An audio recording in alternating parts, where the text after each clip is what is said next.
Hello friends, welcome to my channel. So we're going to discuss about SRFM stock, and when we are looking at the current positioning or the very current positioning, it does indicate some with some very positive vibes, because there lies a potential breakout in the near term if the stock surpasses this line.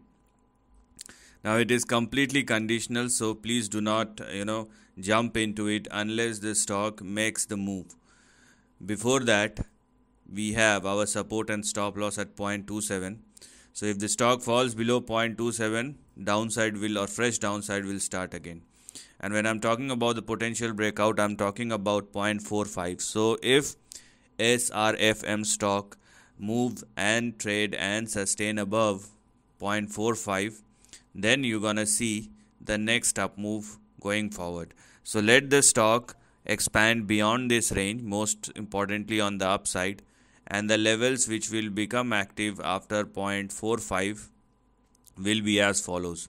So we have our next two targets after 0.45, and they will push the stock in between 0.67 and 0.72. So once stock surpasses 0.45, this particular part and only this particular part will become active. If you want to expand even beyond 72, then let the stock surpasses that. If it happens, then you have a big range which will open up for you. So I'm talking about the levels does not mean that each and everything is currently active. The stock must prove itself, and if the stock have enough strength, then you can go for the big move.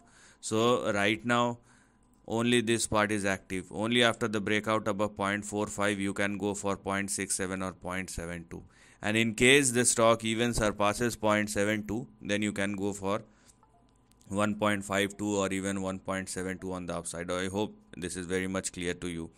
Now please understand the fact that these kind of stocks are not stable, so even if it swings higher, you must know when to take your profits back. And as I told you, let the stock breaks at or above 0.45 and then react, and don't go below 0.27, otherwise downside will resume once again. So this is the end of the video. Thanks for watching.